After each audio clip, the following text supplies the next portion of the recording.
I'd like to call this meeting of the Powhatan County School Board, February 9th, to order.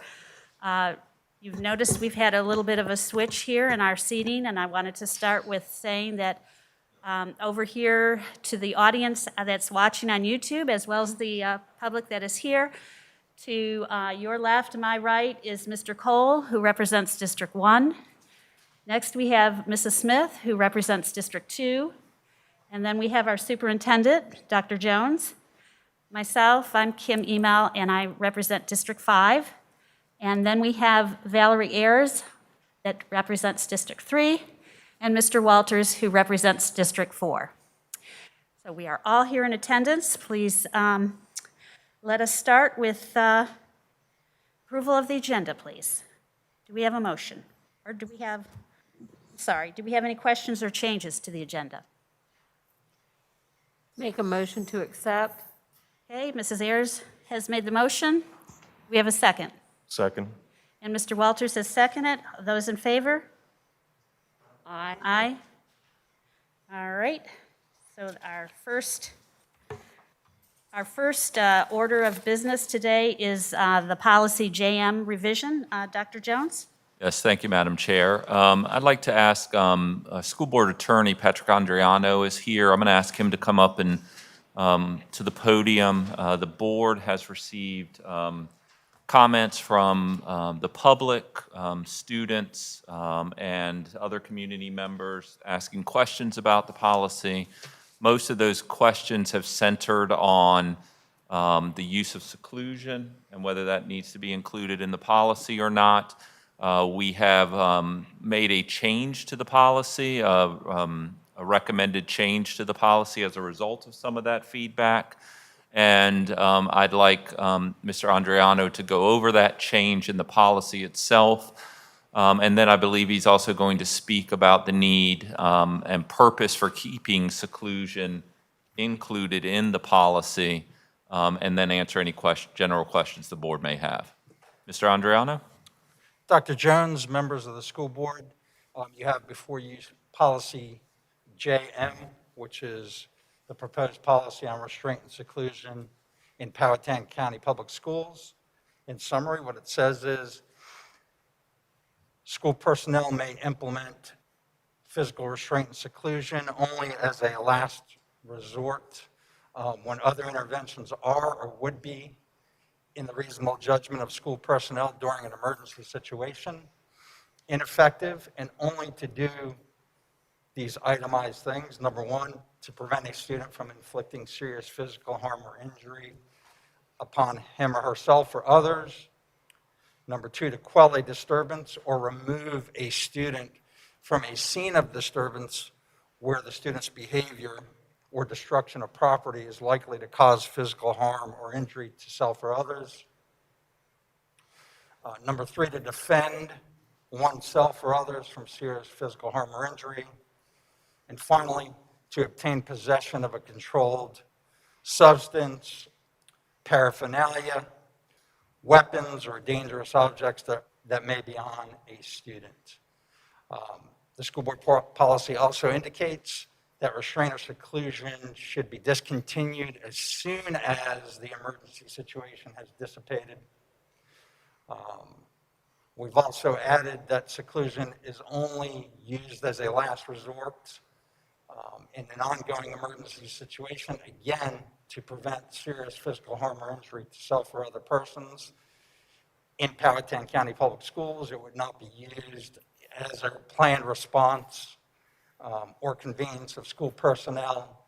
It cannot be used as a means of discipline or punishment or as a substitute for an appropriate educational program. The policy also indicates that Powhatan County Public Schools does not have separate designated rooms or areas designed for seclusion purposes. And again, the policy also states that nothing in the policy requires school personnel to attempt to use a lesser intervention when in that employee's reasonable judgment, the emergency situation does not call for a less restrictive intervention. And then finally, state law requires every public school in Virginia to encourage the use of positive behavior interventions and supports to prevent or reduce the need for physical restraint or seclusion. So that's the proposed policy.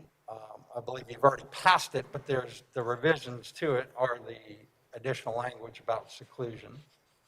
And we just added the green paragraph this month for consideration. So we'll bring this policy back to the board at our March meeting so that there's time for public comment and input on that before we pass that policy.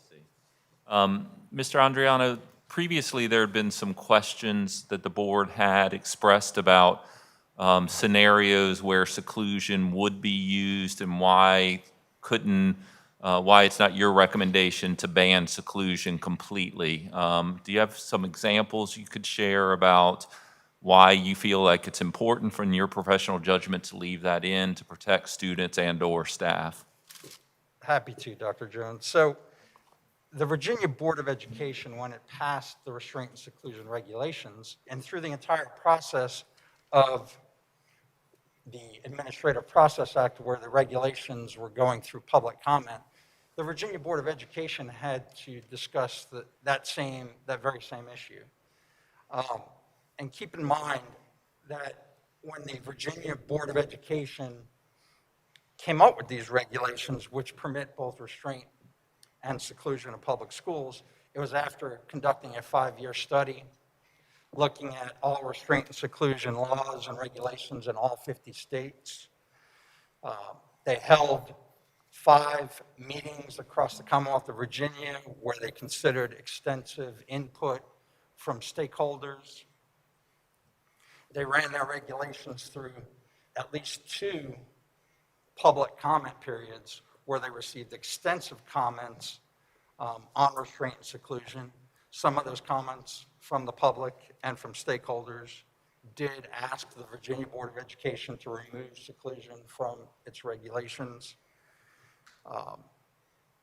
At the end of the day, the Board of Education decided that that was not to be removed from the regulations. If you look at the 2 foundational principles behind the regulations, number 1, schools must be safe for all students. Number 2, school personnel must be equipped to address emergency situations while protecting the dignity of students, the integrity of the classroom setting, and the safety of all school personnel. And when they considered all that, and they looked at the Virginia Department of Education's guidelines on restraint and seclusion of public schools, as well as the U.S. Department of Education's resource document on restraint and seclusion of public schools, the Board of Education decided that seclusion ought to remain in as an emergency intervention in case it's ever needed. So that's our recommendation as well, is to keep it in there because there might be a situation that arises during a school year where school staff may have to implement seclusion.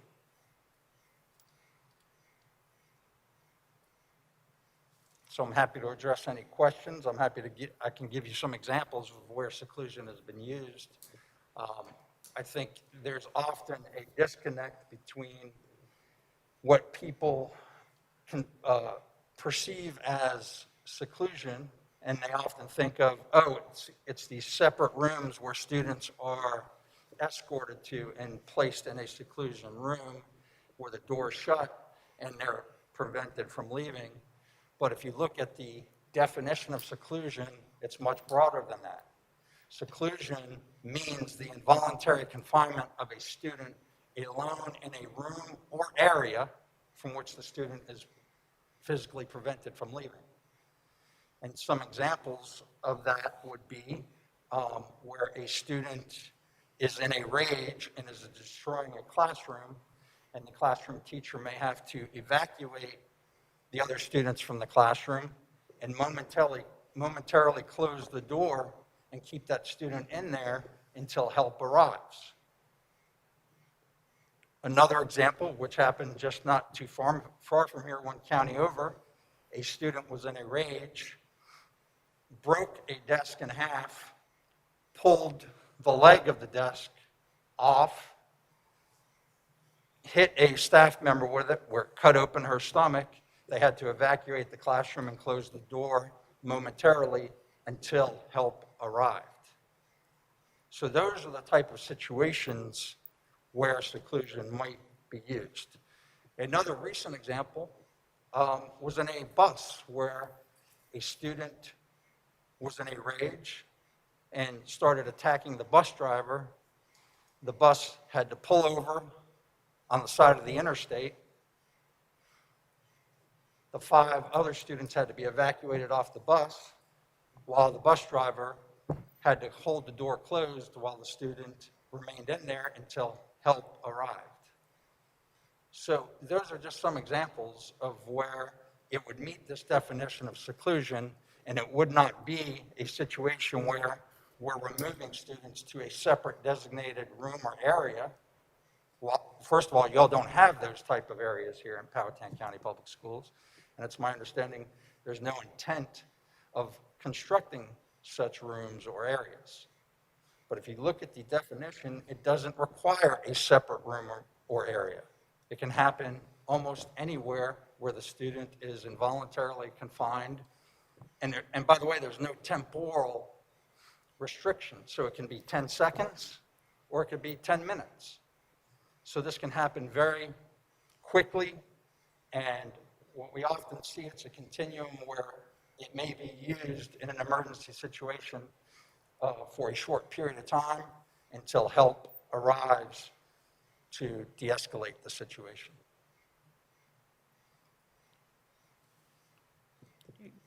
Mrs. Ayers, do you have a question? Yes. I think that it addresses this in the regulations, but how do we prevent the use of this like over and over again? I don't think that would happen in Powhatan, but I just want to be assured that that's something that won't be used on the same child again and again. Good question, Ms. Ayers. So the regulations, as well as your policy and procedure, includes numerous safeguards to ensure that doesn't happen.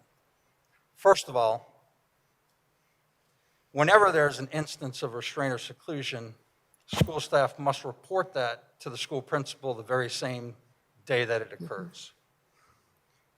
In turn, the school principal has to take reasonable measures to contact the parent and notify the parent on that same school day that an instance of restraint or seclusion has occurred. So that's number one, notification and reporting requirements. Number two, anytime an instance of restraint or seclusion occurs, there has to be a debriefing by the school principal with school staff who were involved in that restraint or seclusion within 2 school days of the instance. And the purpose of that debriefing is to say, hey, what happened here? Why did this occur? Is there anything we can do to prevent this from happening again in the future? The regulations and the procedures also will require school principals, if the student's age appropriate and developmentally appropriate, to meet with the student and have this debriefing with the student within 2 school days as well.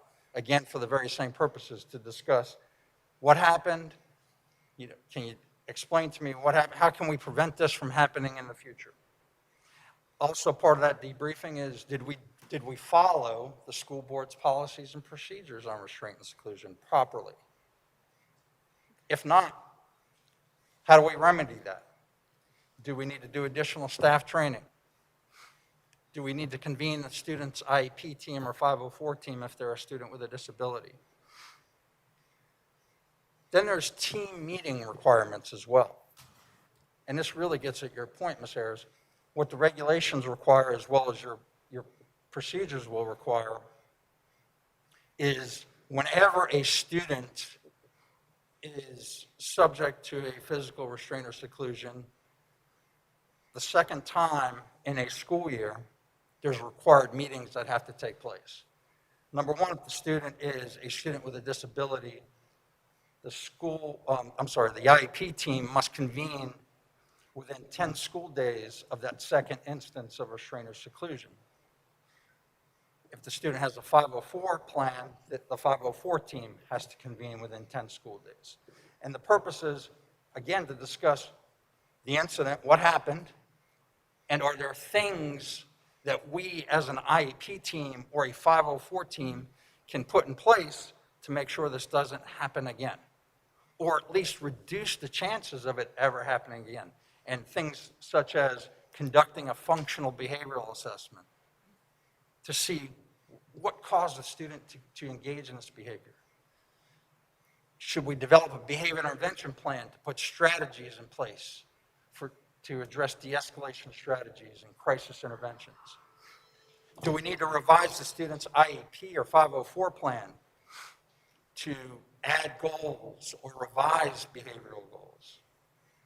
And finally, are there additional evaluations or reevaluations that the team needs to do to find out what's going on here? If it's a general education student, there's a similar requirement for a school-based team to meet within 10 school days of the second instance of a restraint or seclusion to do almost the very same things. Should we conduct a functional behavioral assessment? Should we develop a behavior intervention plan?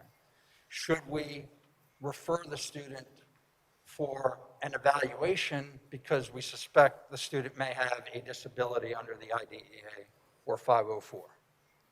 There's also training requirements. There's 2 levels of training that school staff will have to go through, initial and advanced training, that will help them identify these type of situations and put de-escalation strategies in place. There's regular reviews that school principals must conduct of all instances of restraint and seclusion within their school building.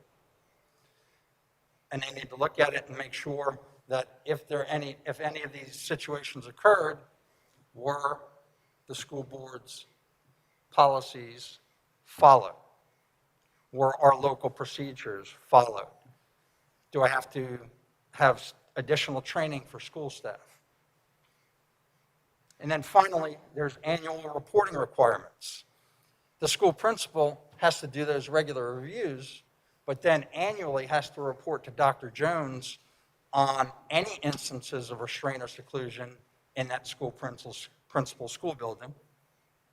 Dr. Jones, in turn, has to report on all instances of restraint and seclusion to the Virginia Department of Education on an annual basis. So those are the safeguards that are in place to ensure that restraint and seclusion is not being improperly used in Powhatan County Public Schools. Thank you. You're welcome. Other questions from the board?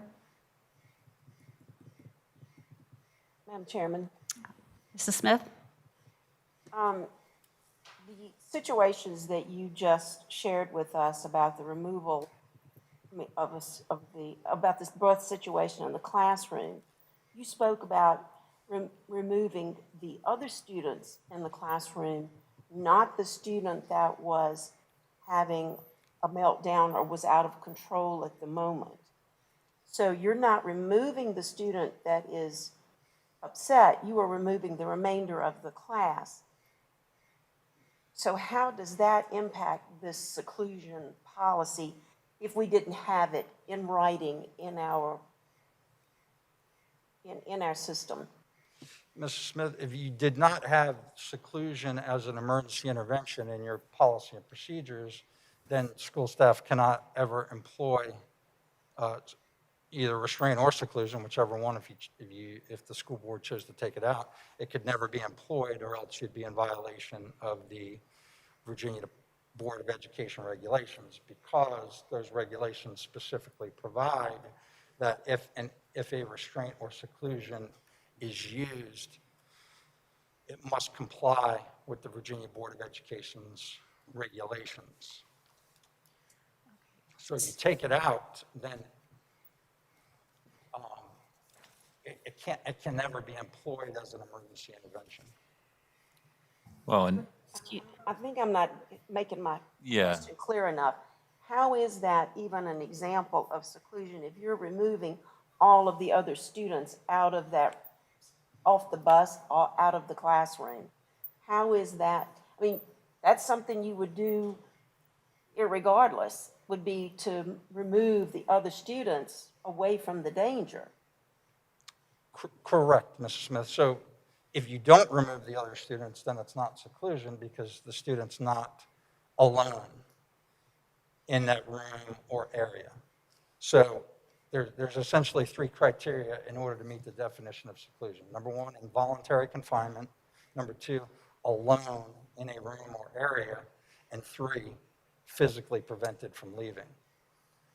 so in that situation, that would be seclusion. If you took the With student, everybody else. right, exactly. If the teacher's not allowing the student to leave, is barring them from leaving the classroom until help can get there that can assist the child in whatever crisis they're in. So if we have no seclusion policy or the word seclusion in our policy, then we would have to keep our kids right there in that situation? We would do that, or if that happened under that situation, then that teacher could be disciplined for not following policy, and we would also be at legal risk of not following our policies as well.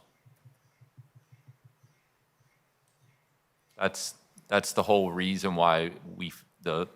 Andriano has advised us to keep it in there, because those situations do exist. And we don't want to put our students in danger, but we also don't want to put our staff in situations where they feel like they can't act in their professional judgment, using these guidelines and regulations in a way that's going to protect the safety of students, both the student who's in crisis and the rest of that class. Okay, so you're saying that we would have to stay in that situation, on that bus, we would have to stay in that classroom with the child that's out of control if we did not have this policy in place? We could not legally, according to our policy, remove the rest of the students and temporarily seclude that student. Yes, you're correct. Okay.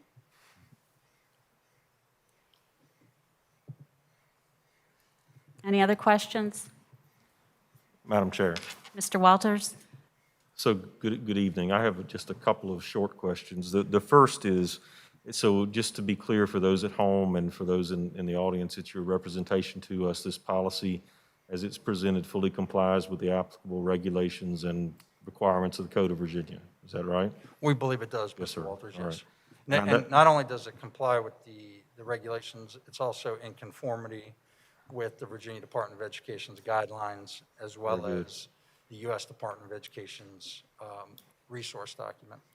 All right, thank you for that. So we've also discussed at past meetings that this policy is at least similar to policies that other jurisdictions have in place, other school districts. Is that, to your knowledge, is that correct? Mr. Walters, that is correct. I would venture to guess somewhere between, probably a little less than half of the school divisions in Virginia are using a very similar policy and procedures. All right, so recognizing that, that this was significantly changed and went into effect around July, have any of those districts had legal challenge at this point to their policy? Not to my knowledge, Mr. Walters, not to this policy. There is a current lawsuit out of Fairfax County in Fairfax, Virginia, regarding Fairfax County School Board's, the lawsuit involves Fairfax County School Board's use of restraint and seclusion Okay. before this law went into effect. That lawsuit's been going on for about a year and a half. Okay. Madam Chair, I have another question about training, but it may be more appropriately directed to Dr. Jones than to our attorney, whenever Go ahead, Mr. whenever you're Walters. ready to take up that issue. Yes, go ahead. So, Dr. Jones, you're aware we've had some communication. I shared with you an email that I received from a resident of the county, their family. One of the questions that was posed was a question about discussion about training. So at perhaps our last meeting, it was discussed that training on this topic, and as our attorney discussed, training was planned to be provided to some of our staff, to our administration, and I have heard you speak about that in the past. I just heard our attorney speak about that. Can you elaborate a little bit for, again, for the audience and those at home on what your plans are in terms of the type of training you intend to provide and how that will be rolled out? Sure. So all staff are required to be trained on de-escalation tactics and other activities to prevent this type of event from happening. So that's given to all staff. We are then doing advanced training with staff that include our administrators and other staff who may more typically come into contact and work more often with students who may have some behavior issues or either developmentally are more liable or for other reasons. So those have been identified by our principals under Dr. Prince's office, has worked with them to identify those individuals. And our plan is to continue offering that advanced training for those that want to have the advanced training or that we feel like would benefit from that advanced training. So it is costly, the advanced training, but it is something that we've invested in and believe in, and we feel like as many of our teachers as are willing or that we feel need to go through that training will go through that advanced training. Do you know what the cost is, Dr. Jones? I mean, how, I don't know.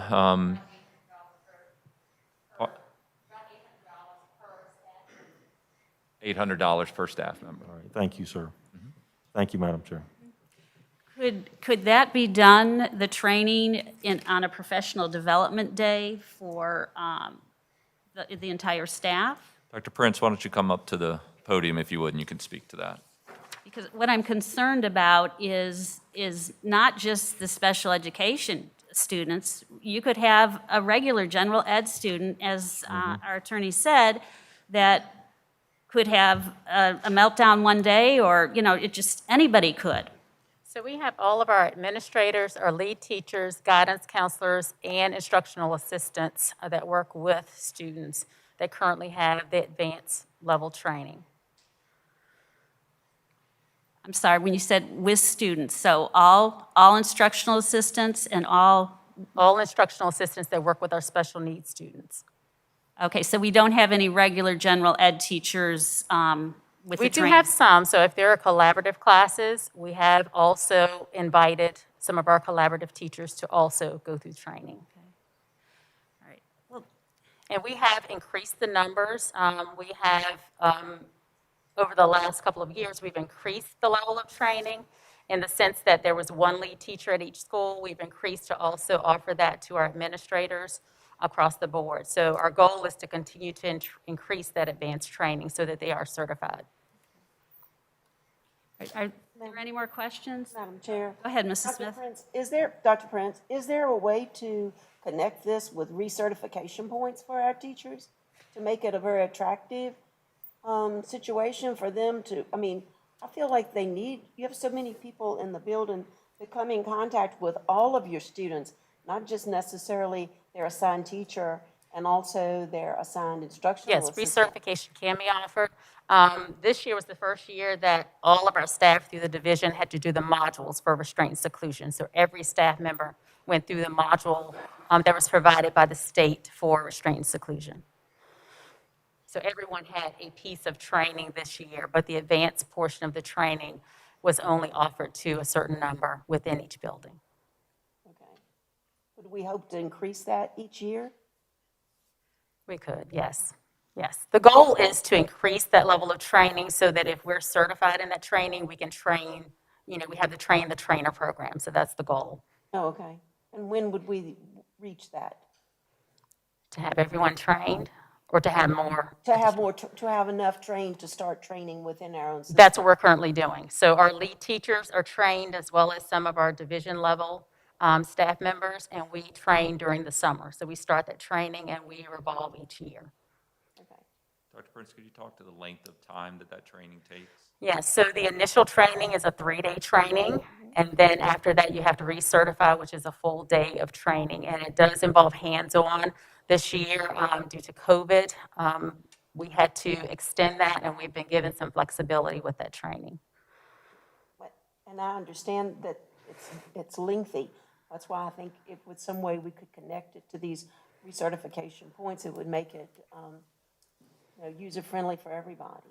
You get more people interested in doing. And what we have done, we have entered an MOU with other divisions so that, for instance, we have New Kent as well as Goochland that we're in an agreement for training. So if they have staff that need training, we have staff that need training, we can come together and do that training. But in light of COVID this year, we were unable to combine. So we are working on that process to have more people trained.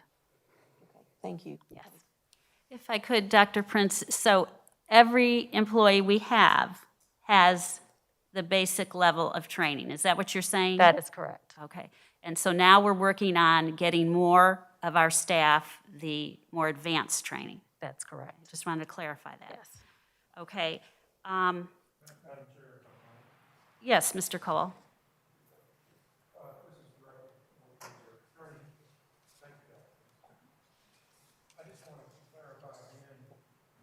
That this policy is based on the state policy that took 5 years to write. Is that correct? Yes, Mr. Cole, it's based on the state regulations. Right. So it's a policy that, because of its complexity and because of the potential for, I guess, for it to be, for students to be adversely affected, it's been carefully vetted, it's been carefully reviewed, with the understanding that it's never going to be 100% perfect, but this is probably one of the best policies we can have at this point if we're going to have a restraint and exclusion policy. Is that correct? I believe that to be true, Mr. Cole. Again, these are emergency interventions that will only be employed as a last resort. Right. And I highlighted all the safeguards that are in place to make sure that these are not, if they are ever employed, that we as a school division are looking at each and every instance and making sure that it was done correctly, and if not, correcting that for the future. Okay. Dr. Jones, this is for you and maybe Dr. Prince. We've been training staff now for how many years on this? 4 years? It started way before I came into this position, so I would say at least. The reason I The basic training for all employees was a new requirement this year, so that's new. But the safety care training that we've been doing, like Dr. Prince said, before she even assumed this position. Right. And the reason I ask that is this follow-up question is, how many times have we implemented restraint and seclusion in Powhatan County Public Schools over the last 12 months? None? We haven't reported any to the Virginia Department of Over Education. the last 2 years? None that I'm aware of. None. So, and the reason I ask that question is to clarify that is because this is a policy that hopefully we'll never use. What we're trying to do is prevent this from happening. The policy protects us if we do have a situation where it does happen. And it is traumatic for everyone when it has to be used. It's traumatic for staff, it's traumatic for students, it's traumatic for parents. And that's the reason these safeguards are built into it. It is not a perfect policy, but it is a good policy and a solid policy based on the research that we hear has been done with it. I'm glad that all the staff has gotten initial training, and it's good that some other staff are getting the 3-day training. But I think we also need to keep in mind, and this is probably not going to go over well at this point, but staff have limited amount of hours in their day and limited amount of time that they can devote for professional development. I know there is a list of annual staff trainings that employees have to go through. This is one of them. And if we're going to have this expectation that more and more of our staff is going to be trained in this, then I think we have to back it up with some days and some payments for people to do this. So it's a question for the board to ask. It's not one that has to be asked and answered tonight, but I think it is, you have to put it in the big picture, and the big picture is how much more can you ask every teacher in the building to do? You do want to have it, obviously, with those teachers, with those staff members who are going to be most likely to implement it. I understand that, but I would question the value of having hundreds of staff members trained in advanced training. So thank you so much for both of y'all and your help with us tonight. All right, Mr. Andreano, I think where some of the public is having a problem with this is we don't use it in our county. So we don't use it in our county, but we have a policy for it. So to them, it does not make sense. Why would we do this? I also, I spoke with Dr. Jones today and read the code. And the code says, nothing in this chapter shall be construed to require a school division to employ physical restraint or seclusion in its schools. Okay, so we do have that option, do we not? Do you read the same policy? I've made some copies. I'm sure you have some, but I did want to pass to the rest of the board. Thank you.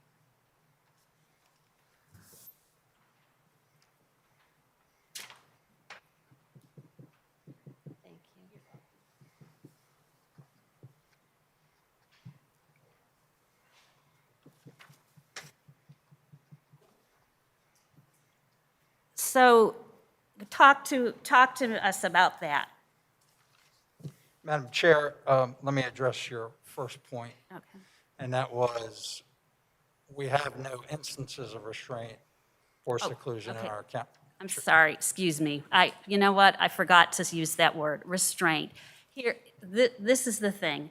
A lot of people understand that we need to have restraint, the policy. So that part, I don't believe is in question, because everybody realizes that sometimes that'll happen, and you do have to protect a student or an employee.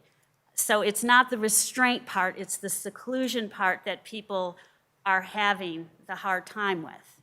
And they feel like we're going backwards because we didn't have this policy and now we've got this policy. Does that make sense now? It does. So you raised a lot of issues. Let me Okay. see if I can address All right, them all. sorry. Well, to your point that there has been no seclusion, well, why should we have a policy on it? Well, if you look at what Powhatan County Public Schools reported to the U.S. Department of Education in for the 2017-2018 school year, which is the last civil rights data, the school board also reported there have been 0 instances of restraints within the school division. So according to that data, there's been no restraints or seclusion, which is great. And our hope is that that's accurate data. That is a concern of the U.S. Department of Education civil rights data collection, is that they feel across the country that school districts have not been accurately reporting the number of restraints and seclusions. You now have, or we now have here in Virginia, a state law on restraint and seclusion, as where before January 1st of 2021, there was never a law on restraint and seclusion, either at the federal level or at the state level. So people did not have to report anything, school systems did not have to report to the state or to the federal government? To the federal government, I believe, don't quote me on this, but it's been fairly recent that we've had to report on the number of restraints and seclusion. I looked at your data for the 2017-2018 school year, and it was 0 across the board. And I think if I could, Madam Chair. Go ahead, I Dr. think Jones. it also, and I think this is the point Mr. Andreano is making, is that this policy is helped to define exactly what seclusion is, and that it allows us now to have a very clear idea of what it is based on the state regulations. And so, whereas previously we hadn't reported it because even some staff members, because there was no regulation, thought of seclusion like many in the public do. It's putting somebody in a closet or in a small room and, closing the door and leaving them there for an extended period of time. Whereas now there's better understanding of what seclusion is based on these regulations and how we need to follow them. So there's that benefit. So we may have some cases of seclusion similar to the situations that Mr. Andriano mentioned earlier that we will now report because it is clearer to everybody, the staff included that have been trained on what it is, that of what seclusion is and when you can use it, when you can't use it.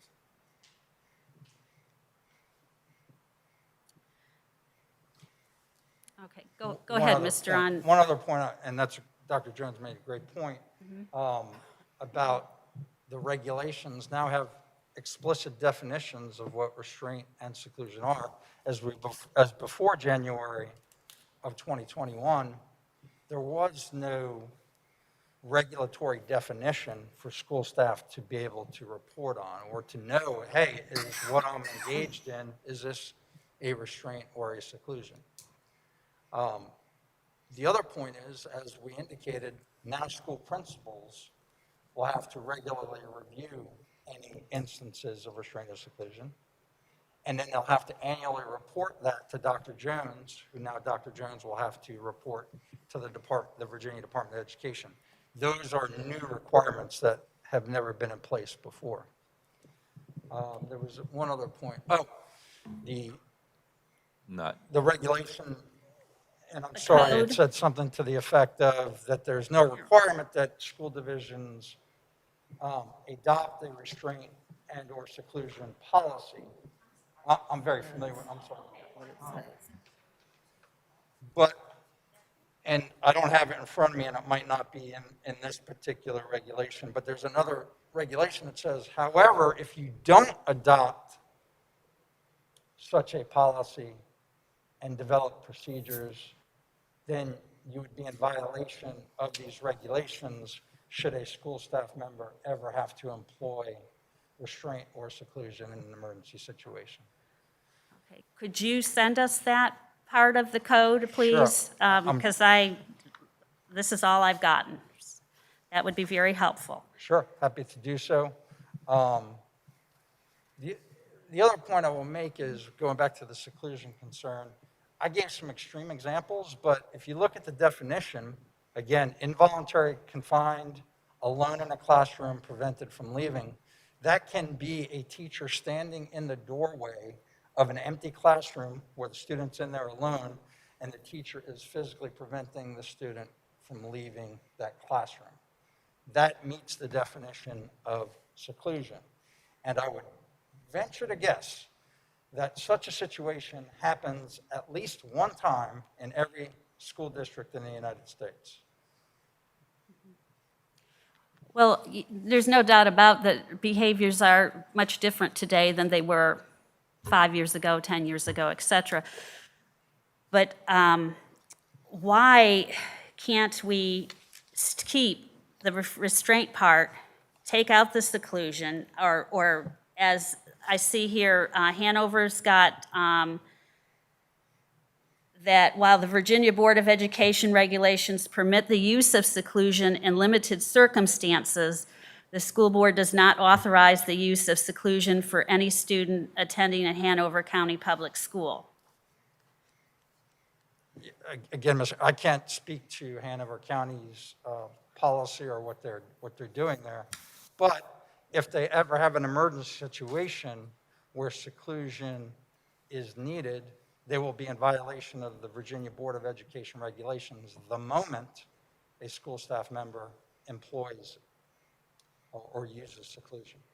Even if it's just for 10 seconds, even if it's just for 1 minute, they violate that regulation. And in my opinion, it's better to have that in there as an emergency intervention in case it's ever needed, and to have procedures and safeguards in place so that school staff, if they ever have to use it, know what's required. Is it possible to put in there that it does not mean keeping a student like what people are thinking it means, that keeping the student, yeah, what part is that covers that? So think that's we- the language that's The new been added. language in the green? Okay, so that, So So there are some school divisions throughout Virginia. Powhatan County Public Schools is not one of them.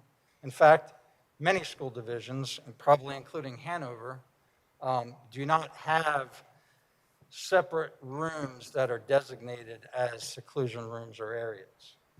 But there are larger school divisions that have special programs or separate programs where they do have separate seclusion rooms. And Prince William County Public Schools is one that comes to mind. Fairfax County Public Schools is another one that comes to mind. Even Chesterfield County Public Schools has a special program where they have separate rooms that were once used for purposes of seclusion for behavior intervention. But even those school divisions are now going to be limited in how they can use their seclusion rooms because, as we've indicated here, restraint or seclusion can only be used as an emergency intervention to prevent a student from engaging in serious physical injury or harm, or self-defense to prevent serious physical harm or injury, or to quell the disturbance or remove the student. All those 4 or 5 reasons. Those are the limitations for both restraint and seclusion. And that's why we put in the paragraph that's in green. This is the new part since last month. So you're also telling us then that we could have had restraint or seclusion incidents in our county. Because our teachers were not trained to know what they are, that it could have happened before this regulation or before this code came in January. It is correct that it wasn't entirely clear what met the definition of a restraint or seclusion prior to January 1st, 2021. And if I can give you an example, if you looked at the 2017-2018 reporting data out of Fairfax County Public Schools, they originally reported 0 instances of restraint and 0 instances of seclusion. Well, the U.S. Department of Education took issue with their numbers, made them go back and look at it, and next thing you know, they were reporting thousands of instances of restraint or seclusion when they applied the definition. So as of January 1st of this year, we now have definitions where school staff will hopefully know through their training what meets the definition of a restraint, what meets the definition of a seclusion. And if I ever have to employ that emergency intervention, what are the next steps I have to take as a school administrator or a teacher to report that up the chain of command, have the debriefings that are required, have the reports that are required, and all those safeguards that we mentioned. So just to be clear, Powhatan County is not going to put students in a room by themselves for hours, which was done, I guess, in previous years, not here, but other places. Can you clarify that? I would say that was accurate, yes. In other places, that was a technique that was used in extreme cases, and it is certainly not one that we have done in Powhatan since I've been here, and not one that we will be doing moving forward. Well, I think that needs to be said, because if a student is acting out, as our attorney has said, Mr. Andriano, I'm trying to get your name here, has said that if a student, obviously there's something going on, and it doesn't have to be a special ed student, it can be a general ed student. And if a student is acting out and there's something going on, now whether it's physical, mental, emotional, whatever, but it's our responsibility to help that student find out what it is that is triggering them or what's happening in their life so that we can help them get straightened out and get back to business, school business. Is that, okay, because that's the part that, When I first read this, the seclusion, that's what I thought of. And I think that's what a lot of these people in our community are thinking. And it's 2021. I don't want to be going backwards.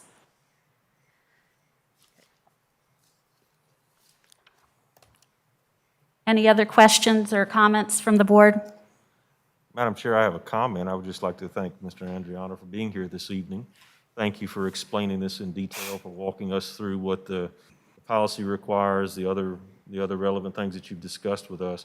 And I appreciate your time. It's helped me to understand this better, and I think it's probably helped the people at home and the people in the audience too as well.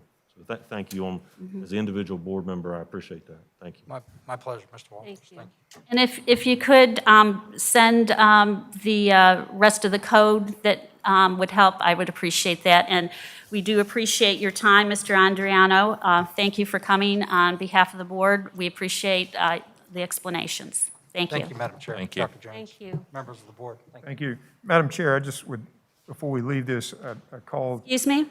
Madam Chair, if I might, before we leave this, just on page 3 of our procedures, there is a section there on seclusion that says what's. Excuse me, just a minute, Mr. Cole. So we're back at the boilerplate. Hang on a second. I think he's Okay, what referring page? to the regulations. Yes, okay. And what page did you say? Page 3. Page 3. Okay, go ahead. There is a definition of what seclusion is and is not. I don't want people to walk away from here thinking that seclusion is any time we stop a student in the hallway, we hold a student after class, when it's not an emergency situation. I think reading that definition helps us better understand seclusion is more serious than that. It's when it's an emergency situation, when a student is in danger or a staff member is in danger, not for these situations that are described in that definition on page 3. I'm sorry, you said not in this definition. I can't hear him. No, I think what he's saying is that these activities that are listed 1 through 7 are not seclusion. They are exempt from seclusion. So if a student's in school suspension, a detention, or if there's a student, number 7, it talks about being alone in a room because there's an ongoing investigation, questioning either by school administration or possibly the SRO, that would not be considered seclusion because it meets one of these 7 criteria. Okay, and these are the things that are not considered seclusion. Correct. Okay, thank you, Mr. Cole, for bringing that out. Thank you. Any other questions or comments? All right, then let's move on to the public comment period. In accordance with school board policies BD, DH, and KD, any resident of Powhatan County may address the board during public comment. At this time, citizens are invited to address the board. When it is your turn to speak, please come to the podium and wait to be recognized by the chair. Each individual will have 3 minutes, and delegations will have 5 minutes to provide their comments. Please respect this time limitation so others may address the board. A maximum of 30 minutes will be designated for public comment this evening. Please address your comments to the board as a whole, not individual board members, the audience or staff, and please begin by stating your name. The board requests that all speakers maintain an environment that promotes listening and respect. The board will not respond or address issues raised by speakers during the course of public comment, and speakers are reminded that the board chair is authorized to stop or remove any speaker who uses vulgar, disruptive, or threatening language. Your acceptance and adherence to these guidelines will be greatly appreciated. All speakers should sign up for public comment, providing their name and address before approaching the podium to speak. And it is in the back of the room for you to write your name and address. And we will now have the public comment period open. Please come forward.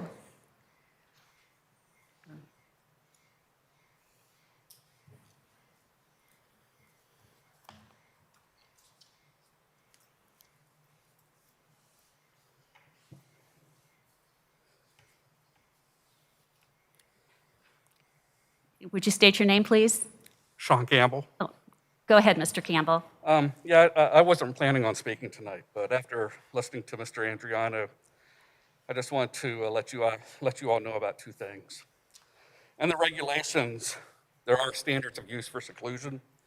Number 1 states, any seclusion room or area shall be free of any objects or physical features that may cause injury to the student. So if you seclude a child in a classroom and they get a hold of a pair of scissors and injure themselves, potentially this may put this board and the county out of compliance with the regulations. Something to think about. Item number 2 says any seclusion room or area shall be sufficient dimensions and shall have sufficient lighting, heating, cooling, and ventilation to comport with the dignity and safety of the student. So if you seclude a child on a school bus, and it's in the winter or in the hot summer, and the temperature of that bus is maybe 20 or 30 degrees, or in the summer, and it's 100 degrees, and you also have those nice glass doors that a child could break and injure themselves, that could potentially put you out of compliance with these regulations as well. Also, I just want to make a couple of corrections. The study for the restraint seclusion did not last 5 years. It was 1 year. It was conducted by the Commission on Youth and Amy Atkinson's office. It was in the regulatory process for 5 years, not studied for 5 years. So again, just making some clarifications there. Okay. But yeah, these are 2 regulations I just want to draw your attention to, the board's attention to, so that way you all are aware that, you might want to look at exactly what it means when you seclude, and then what process legally you have to follow when you use an area or room for seclusion. So thank you so much. Thank you. Thank you, Mr. Campbell.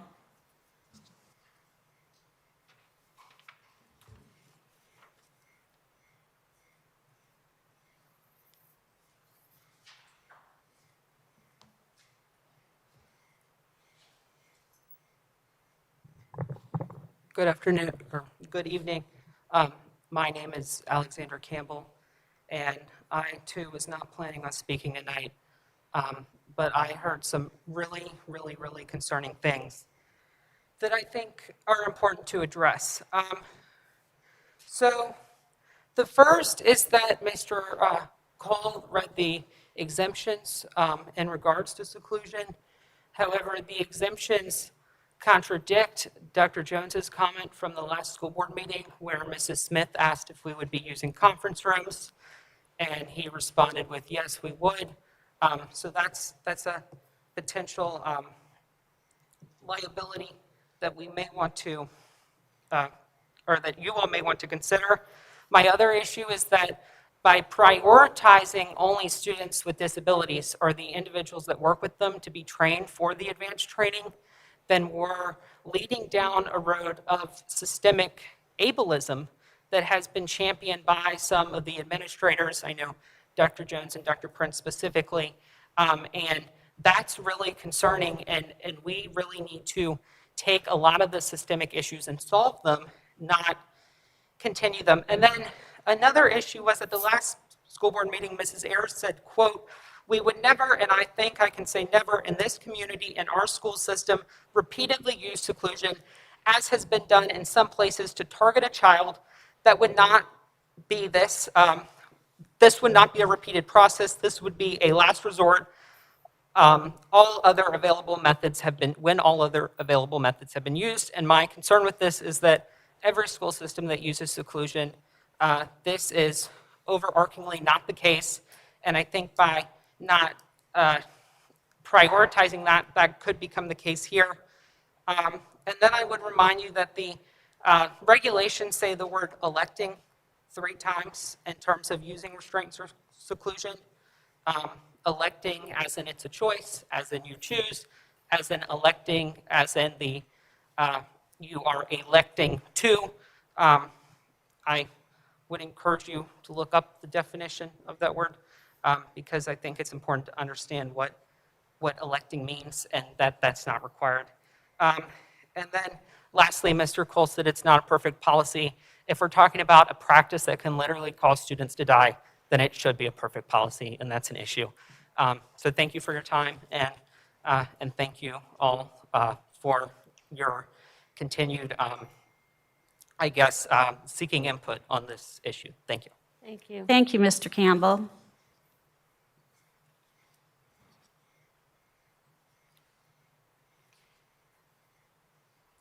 Anyone else who wishes to speak, please come forward. All right. Seeing no more movement, I'll close the public comment period. And it is time to convene to closed session. Mr. Cole, could you read that for us, please?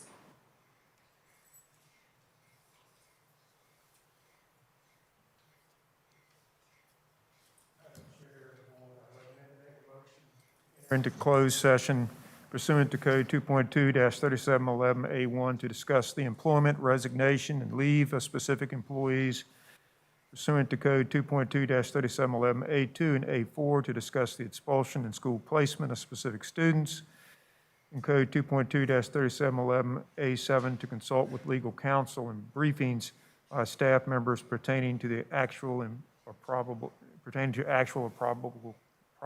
litigation. Codes 2.2-3711A1, A2, A4, and A7. All right, we have a motion. Do we have a second? Second. All right, we have a second by Mrs. Ayers. All those in favor? Aye. Aye. All right, we're now in closed session.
Okay, we're ready to come out of closed session.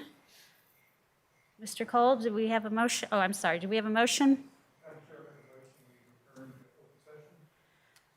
Second. Okay, second by Mr. Walters. All those in favor? Aye. Aye. All right, Mr. Cole, if you would read the certification, please. Whereas the Powhatan County School Board has convened a closed meeting on this date pursuant to an affirmative recorded vote in accordance with the provisions of the Virginia Freedom of Information Act. And whereas Section 2.2-3712D of the Code of Virginia requires a certification by this board that such closed meeting was conducted in conformity with Virginia law. Now therefore be it resolved that the Powhatan County School Board hereby certifies that to the best of each member's knowledge, only public business matters lawfully exempted from open meeting requirements by Virginia law were discussed in the closed meeting to which this certification applies. And only public business matters as were identified in the motion convening the closed meeting were heard, discussed, or considered. Aye. Aye. All right, now we're going to move on to presentation, but due to time, we would like to do the second presentation, the social emotional learning, first, and then table the other presentation on the strategic plan for the 7 o'clock meeting. So do we have a motion? Madam Chair, I make a motion, we amend our agenda to move item B in the 5B to ahead of 5A, and that we postpone 5A to the 7 o'clock meeting. All right, we have a motion. Do we have a second? Second. All right, Mrs. Ayers, a second. All those in favor? Aye. All right, so we will go on to the social emotional learning presentation. Dr. Jones. Thank you, Madam Chairman. We have a presentation on our social emotional learning program. Dr. Alejandro and Ms. Wojcicki are going to be tag teaming this presentation to give an overview of what we are doing related to social emotional learning. Dr. Alejandro? Thank you. Good evening. So again, tonight we're going to provide an overview of social emotional learning and how that is incorporated in our school system. And we're going to start by giving you a little bit of background on SEL in Powhatan County. So you might have heard some of these things in the past. Character education, that's something that is a requirement in the Code of Virginia, that each school division provides some sort of character education. We've also had programs for bullying prevention over time. We've had a 21st Century Learners program, and we also incorporate workplace readiness skills, mainly through our CTE programming, but also in other places throughout our curriculum. Also, some other components of the background of SEL and PCPS, we've been focused on creating positive school and classroom environment. We talk about it often here at our school board meetings about the positive behavior interventions and supports, that's PBIS, and those programs that started predominantly at the elementary school and moved to the secondary level, as well as peer mediation and conflict resolution that we use with our school counseling programs, and then our small groups that we use in our school counseling programs. So these are just some examples of social emotional learning that we've had over time in Powhatan County. It is a component of our strategic plan. You're going to hear more tonight about the Goal 4, and these are some of the components of Goal 4, but you can see item 2, promoting a positive and inclusive culture. Item 5, where we're cultivating and nurturing health and wellness for staff. Item 6, increasing understanding of cultural competency. Just some of the components that are part of the strategic plan that was developed 3 years ago with a wide variety of stakeholders. And social emotional learning curriculum meets the needs of the strategic plan. At this time, I'm going to turn it over to Ms. Wojcicki, who's going to talk a little bit more about the specifics of the program. So first of all, I want to just make sure we're on the same page and give you an overview of what social emotional learning is. It's kind of a broad term, and you can see the definition as described on the screen, but it really refers to those 5 areas of curriculum that we talk about at all levels, elementary through high school. And so it's about the process and the skills that students follow when learning these skills throughout their development over the course of their curriculum. The problem, the reason that we started with all of this is that we want students to be able to practice these skills when adults are not present. And so going into the next, there we go. Why are we addressing it? All of the reasons that are listed on the screen, you can read for yourself, but basically I wanted you to see that the school-wide expectations that we discussed earlier with PBIS explain what students need to do. And many students are successful understanding what they need to do. But when students do not know what they need to do, the teachers are expected to reteach and help support that instruction. Teachers have been having to come up with their own ways of providing this instruction, and they're having to recreate the wheel each and every time they start the lesson.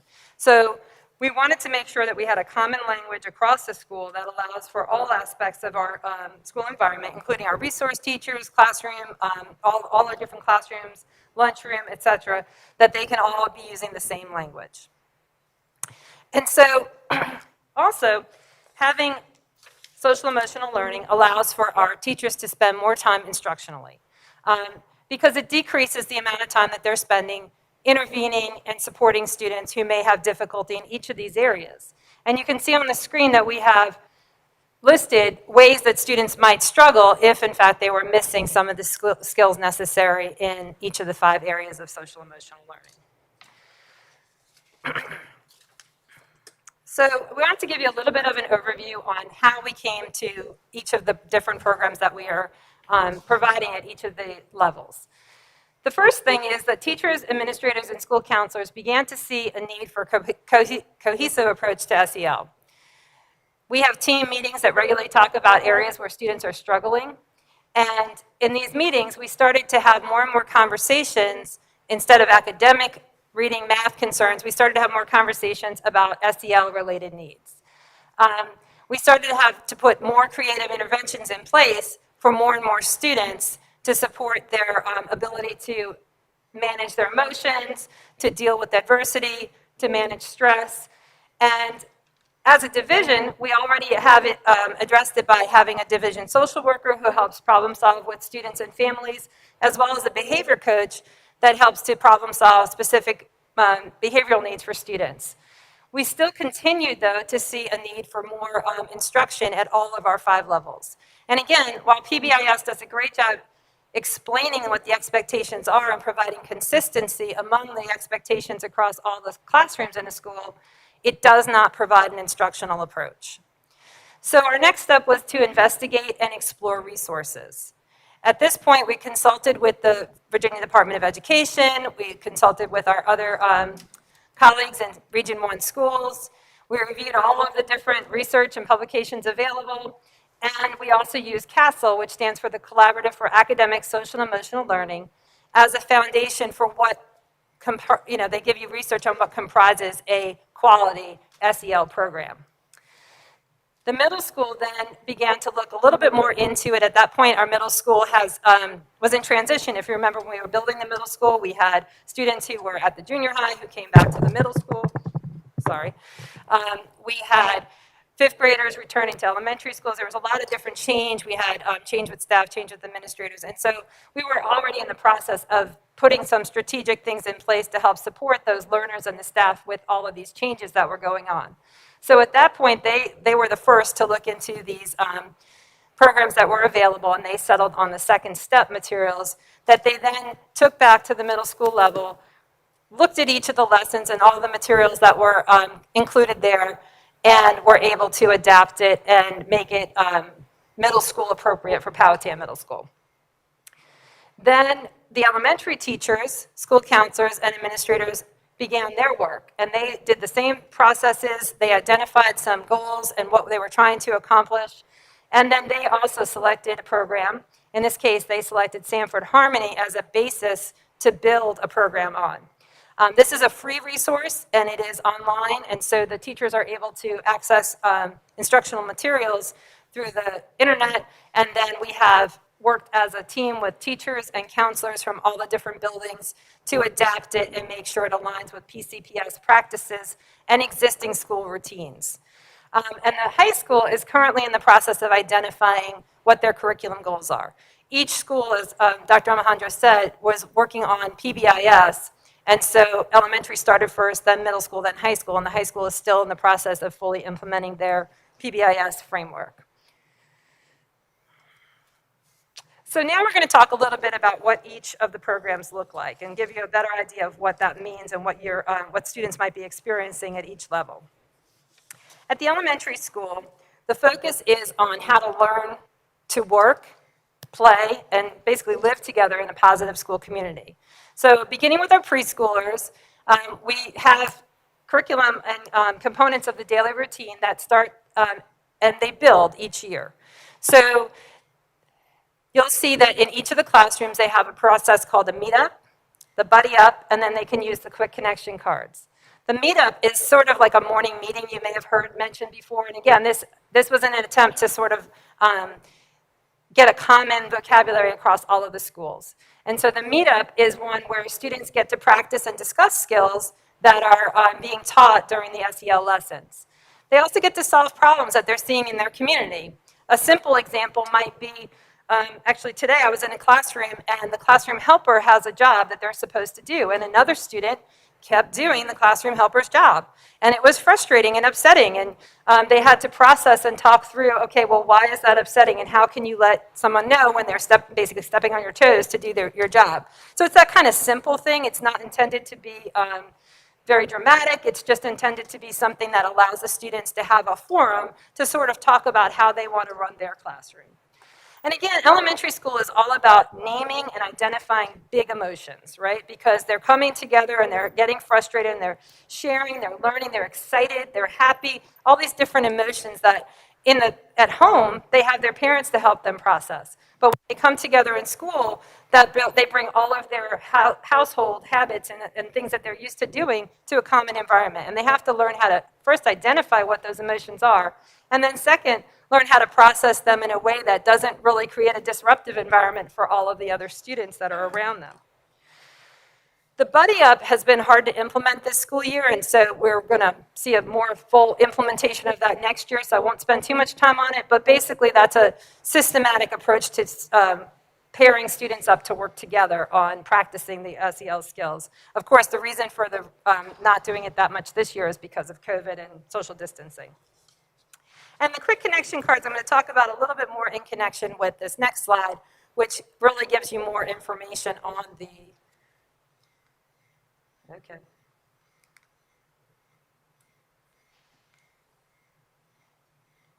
Oops. Okay, there we go, on each of the lessons. And so just to give you an overview, on average, there are about 22 lessons per grade level, and so the teachers then, they took those lessons, they adapted them. As a team, they looked at the resources, they made sure that they were appropriate, they connected them back to classroom literature, books that they were going to read aloud to their students anyway, so that it added to the curriculum instead of just being another thing, it was integrated. And it allows for some common language across the school. So what you're seeing on this slide is the conversation card. That's the quick connection card. It's an example of one. And that's just something that the teachers might use as a classroom, like a bell ringer when the kids are coming in at the beginning of the day or back from a resource class. It's something that resource teachers can use across any setting. And it's just short little things like that. If you could open up a store, what type of store would it be? And then they're practicing their skills. They're listening, they're talking, they're sharing ideas and experiences. The bottom four pictures are from a lesson. And that lesson is from a first grade unit. The bigger unit is on understanding emotions and critical thinking. And so the idea behind this lesson is if you're in a situation where maybe you feel a big emotion, and you might be thinking to yourself, we want to have the kids pause and think, what is it that I'm feeling? And then identify that feeling, and then have a positive thing that they might do. So this situation is a positive situation. They learn how to spell a new word, so they might be happy and be thinking, I did great. But do they want to blurt it out? Do they want to interrupt the class? So what is an appropriate way to express how they feel at that moment? So it's fairly simple. It's a strategic approach. And the teachers can then put these think, feel, do cards up in the room as a simple way to remind students to prompt them to follow these procedures that they've learned. And this program has many of those. Another example is the difference between thinking like a worm and thinking like a caterpillar. And the worm, of course, is a worm. It's always going to be a worm, where a caterpillar can grow and change and can turn into something new. And so we're encouraging kids to begin to try new things and encourage them to try to grow and change and do their best work. So all of these are things that then you'll start to see across all the classrooms. So the computer resource teacher or the librarian or the nurse can have up in their offices or in their classrooms, and they can start to then, it's a shortcut. It's a way to allow students to sort of process these big emotions they're feeling, but then also be consistent with what they've already learned in their classrooms. At the middle school level, as I mentioned earlier, they're using the Second Step program. And this is also available online. And they're focused on facilitating those positive social interactions that are, of course, appropriate for middle schoolers. And also developing that positive culture and climate. And supporting their students' ability to be independent. A sixth grader coming into a building is going to learn a lot more about how to be independent just by the nature of the fact that they now have more teachers and they're changing classes and they're on block schedule and they have all these different responsibilities at middle school. So they have to transition, and all of these programs are developmentally aligned with the grade levels, so they get a little bit more sophisticated as the years go on. The only other thing to note about the middle school curriculum at this point is that they're really, the lessons are embedded during their daily time to act classroom lesson, and so there's not additional time that needs to be allocated from other classroom lessons, where at the elementary school we've sort of integrated it into their language arts block. It's supporting their history and social science curriculum as well as some of the other things that they are doing. And this program is grant funded through our VTSS grant. And then at the high school, at the high school level, this year, like I mentioned earlier, they are still developing their program. However, with COVID, we did have a need to immediately provide our teachers with some support in how to get these kids ready for hybrid learning and virtual learning. And so they really had to come together. Dr. Mass and the school counselors at the high school provided some training at the beginning of the school year on how to set up the classroom, whether it's a virtual or whether it's hybrid, and it's for the times that they're not in the building, when they are in the building, to create those positive and predictable environments. Again, we are seeing a lot of students who are struggling with the changes in our culture due to COVID, so we're having to help students establish routines, helping them to be able to manage their stress, helping them to self-regulate emotions because they may or may not have access to a staff member at that moment when they need that help. So we're really trying to reach out and make sure that we're providing them with ample opportunities to get that support. Our high school counselors along that line have done a great job teaching classroom lessons through a virtual platform in the areas of mindfulness, positive relationship skills, planning for the future, which goes back to that goal setting and career development, time management and organization, because of course they don't have teachers every day to help them plan ahead as often as they would like to, and then stress management, which has been a huge need for all of our students this year. And our middle school, one of our middle school counselors developed what they call a virtual calming room this year that has opportunities for students to click on and have soothing noises, or it takes them through breathing exercises, or scenery that might be soothing, things like that they can access through their Schoology group. So again, all of these things are helping to support our students to be as successful as they possibly can be in this current environment, but also beyond as they get ready to leave us. So I know I spent a lot of time talking about a lot of things. Do any of you have questions? Questions or comments from the board?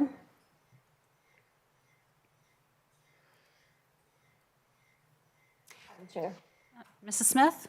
Yes. Let's see, where do I want to start? Can we go, I guess overall, why then are parents, some of them upset over the materials that are being used in relation to the social emotional learning component? I guess the only instance that I'm aware of personally has been a question that was about a book that was part of the alignment of picture books.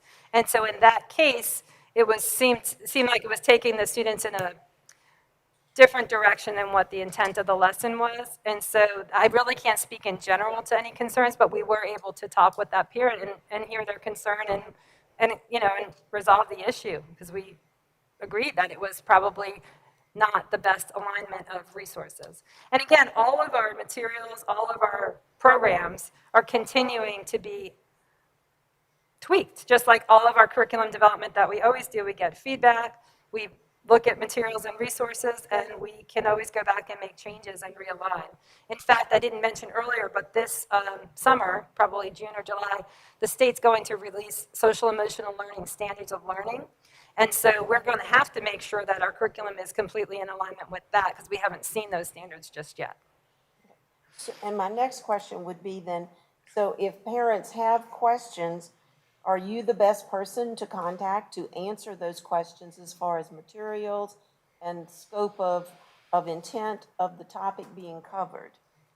Well, I would always encourage the parent to talk with the teacher first because they're, obviously going to have the most knowledge of what was said and how the lesson was presented. But if that doesn't work out, then certainly they should talk to the building principal. If they still feel like they have concerns, I'm happy to meet with any parent and speak with any parent about their concerns. And my next question would be, does the teacher have options to use other materials to address the same topics versus the ones that are offered through the free program?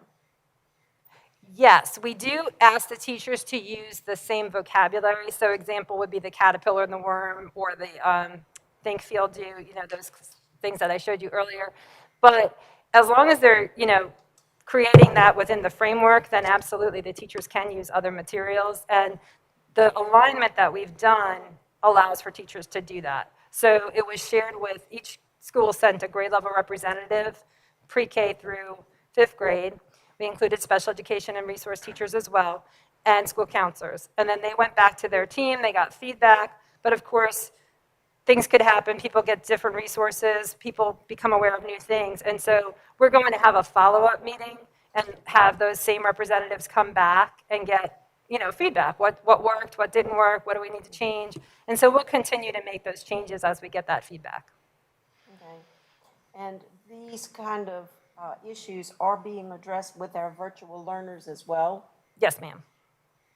In what and talk a little bit more about how you reach out to those virtual learners. So the teachers who are doing the virtual instruction are creating lessons that they're using these same materials through their virtual platforms. So for example, if they're reading a picture book, a lot of the books they're able to read them on YouTube, and so they actually can follow along, the students can follow along, and there's like an actor, or sometimes it's just a voiceover of the picture book itself. Most of our teachers have gone through this past year and aligned for virtual instruction. We spent some time in August, late August, doing that and aligning those materials with the intention that we didn't know how much we'd even be able to be in the building. And the teachers are just adapting it as they go. But the majority of the materials can be done either virtually or face-to-face. Just like anything else that we're teaching them, they're having to adapt it to do it virtually. And it has been challenging, I'll be honest. It's been one of the pieces of feedback I got today from some of our school counselors is they're continuing to work to support that with our teachers. Is what's the best way to talk about communication when all the kids are in their own living rooms and they're not able to communicate in person. So it's not a perfect solution, but it's, again, it's the best solution we have right now with those who opted to do virtual learning. Okay. And when you're talking about the middle school students, on that particular page, slide 10, it's mentioned about the ACCT time. Yes, ma'am. Could you speak about that and explain what that is? I will do my best, but maybe Dr. Martin can come up because SEL is just a component of that. Okay. But I'd like for her to give you a better explanation of that so I don't misspeak.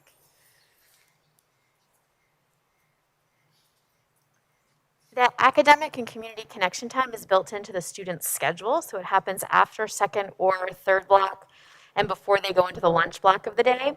And it provides just as it describes there. So academic time, where students are doing grade checks, we're teaching them those skills for academic independence. So they're checking their grades, seeing what they needed to do, supporting them in reaching out to teachers. In a non-COVID year, there's a travel system where students are able to go see a teacher that they might need additional support from, or they might need to make up a quiz from being absent. And then there's a lesson during the week, and that's where the social emotional component comes in with second step. It could be a lesson that we're doing on making sure right now, as we've mentioned for the high school, we have some COVID-specific ones, making sure, what are you doing on your hybrid days at home? What does that look like? Supporting the virtual students and managing their Wednesday time, using their planner, things like that. So that's what happens during that time. How much time are we talking about? I believe it's 25 minutes. 25 minutes? Mm-hmm. All right. Thank you. Any other questions or comments? Mr. Cole? Yes, ma'am, thank you. Just a couple comments. If I was a parent and I was searching their webpage for social emotional learning, is there an easy way for me to find the objectives for each school? Is there an easy way for me to find the materials for each school? If not, then that may be something, just like we try to do for all of our other subjects and disciplines, we try to have basic information about what's taught at each grade level. I think that would be helpful to parents. And I think what would be helpful, because since it has been there have been a lot of comments about our resources, that we post those resources, we post what it cost us, and we post why we're using, what our objective and goal is in using that resource, so that I can go as a parent and I can see it and I can link to it, but I can understand that we're only using this piece of that resource, and here's the reason we're using that resource. Parents always have the opportunity to comment and to let us know if there's curriculum material that they object to. That's built into our policy. We've had that as a policy. Back years ago, we used it primarily when an English teacher used a book that somebody didn't like. But it sounds like we need to expand that policy a little bit and make it available to parents who have concerns about other pieces of our curriculum. We have a mechanism in place. I don't think we need to reinvent the wheel here, but we just need to make sure parents are aware of what that mechanism is. But at the same time, we need to be able to there needs to be a place for them to go to see that.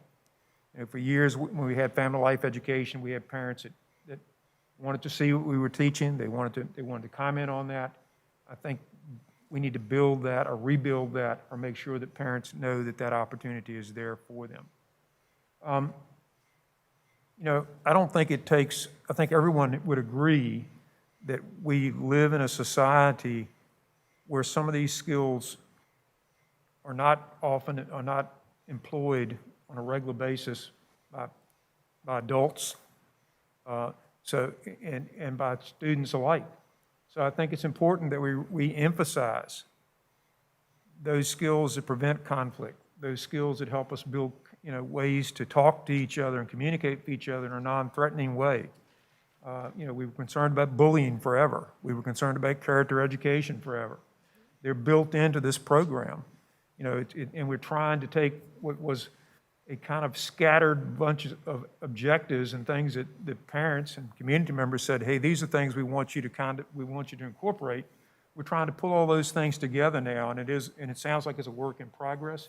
Sounds like the state is going to step up finally and say, here's some things here's a framework for you. So, I think that's a big key here, is to recognize that it is a work in progress. We do want input on it. If there are pieces of it that you find that don't hit the mark, then let us know. I think we've tried to always be open to parent comments and concerns about that. The other piece of this I hear you talking a lot about is I guess what revolves around mental health and mental health issues as we deal with social isolation. We deal with the fact we're not in school every day. I get to interview students on a pretty regular basis who I work with at Powhatan High School who are students at J. Sergeant Reynolds too. And one of the things that I ask them, and that is a part of that interview process, is what's worrying you right now? And one of the comments that I hear over and over again is that I can't get to school to see my teachers and to see my friends on a regular basis.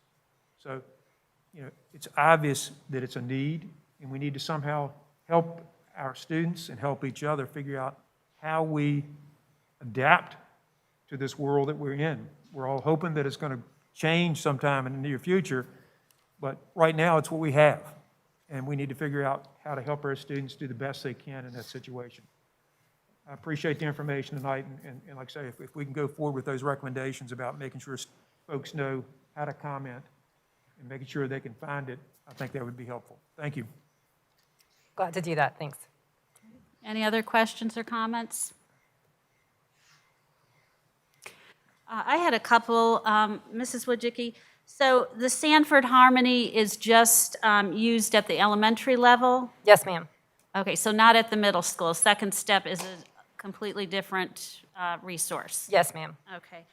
And then you had mentioned that the high school is in the process of identifying the curriculum goals.